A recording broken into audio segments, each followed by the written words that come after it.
fancy. These two guys on either side are short, and they have to make moves. And rarely will they have a genuinely big hand. He should really stamp out some of this, Robin.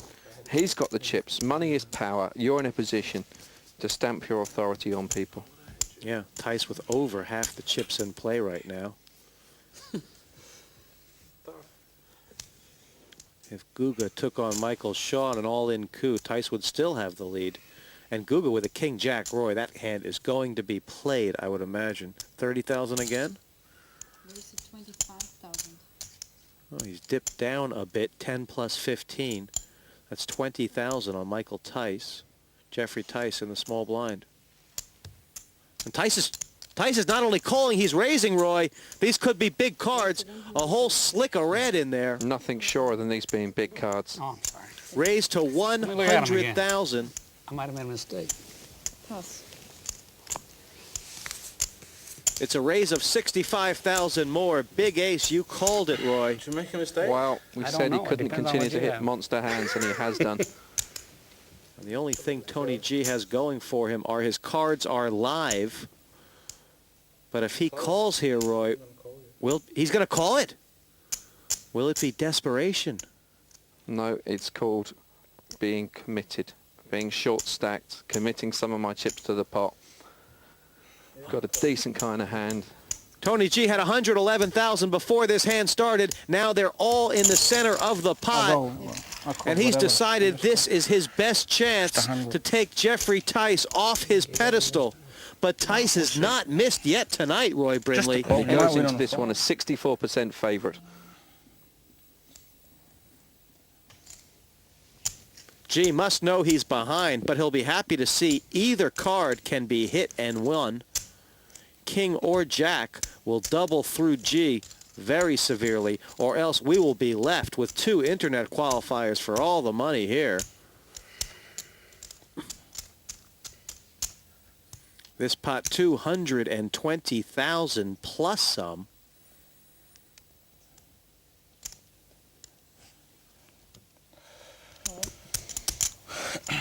I just called to say I love you.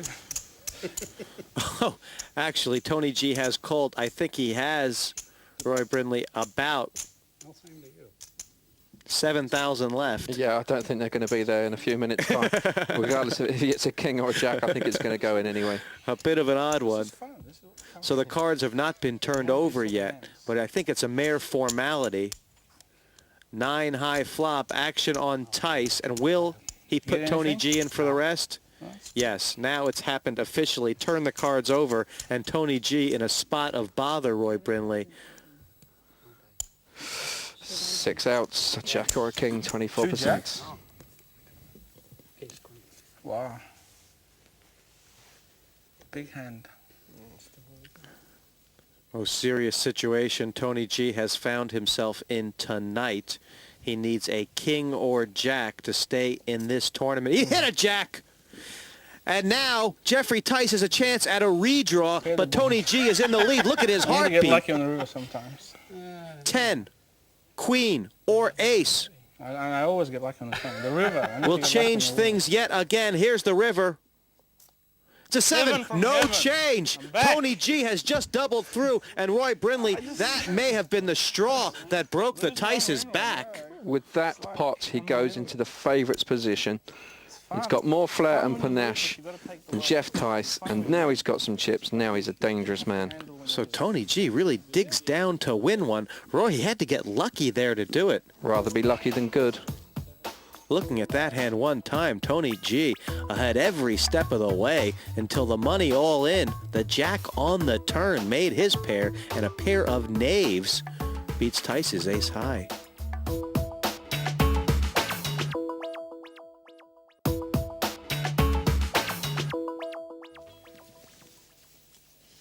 Chip distribution pie, and it's probably the most even it's been in a while, although Shaw, of course, healthily in front. These players not wanting to get too involved right yet. Shaw on the button, suited connectors.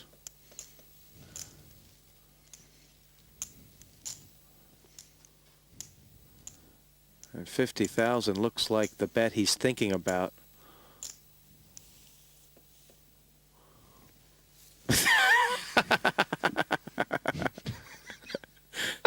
Fold from the button, 7-9 of hearts, not enough for Shaw, and Tony G sticking in a raise, which was quickly passed by Jeff Tice.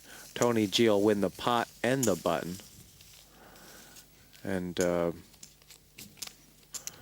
with 181,000, Tony G well in this one. Roy Brindley, are you surprised he's not taking more control, or do you think he's doing what he has to do, the Australian, to win this tournament? He's not had the best of luck. He fancies he can outplay these guys given some cards. That might work for him. Suited king high.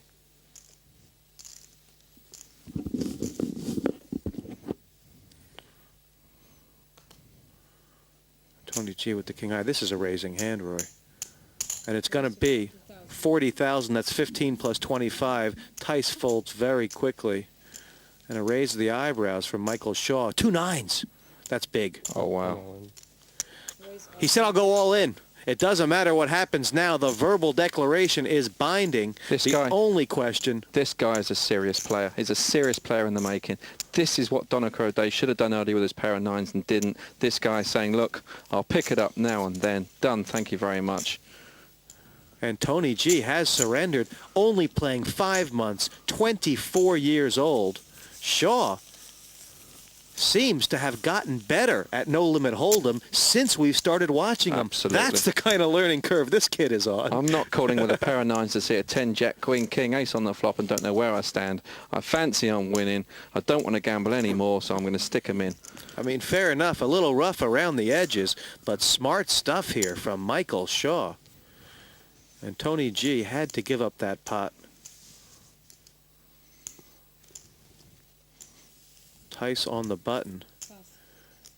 And Jack high, no good. Here he comes now. Over 300,000, a limp in with a king high. That's a wrinkle. And Tony with the 8 deuce. Would he see that flat call? No. I was going to say, would he see his weakness and try and make a move?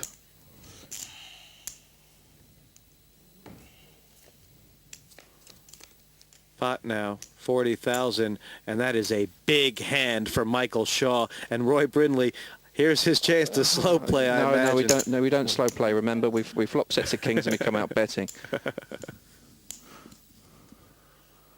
The bet is 20,000, and if Tony G is sitting here and thinking that Michael Shaw hasn't got a hand, he is going to be sore on the rear side. Pass. I'll tell you something about Tony G. You know, twice he's been in that situation. Twice Michael has come out betting on both occasions. Tony's not even considered coming over the top. He's playing well. He's laying down at the right times, no question. Yeah, G's not getting the luckiest of the table, but he sure is hanging in there. Shaw, meanwhile, looks to be going peak to peak. Well, I was singing his praises, sticking his chips in with a pair of nines, but surely to God you don't flop a set of kings and come out betting.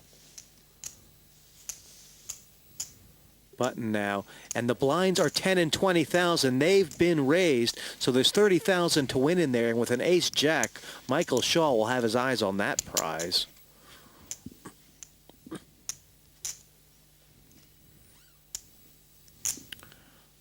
He's thinking out this bet, getting out the abacus.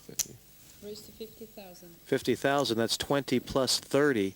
It'll be 40,000 on Tony G, who is not looking to take him on. Tice, on the other hand,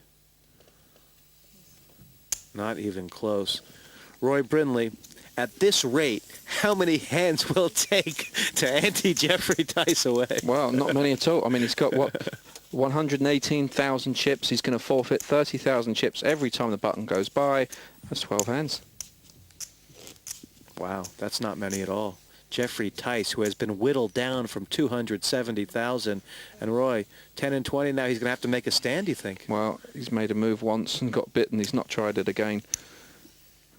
So G now, Tony G, Australian, on the button, 20,000 to call, and he's found an ace. Raise to 70,000. 70, that's a big raise.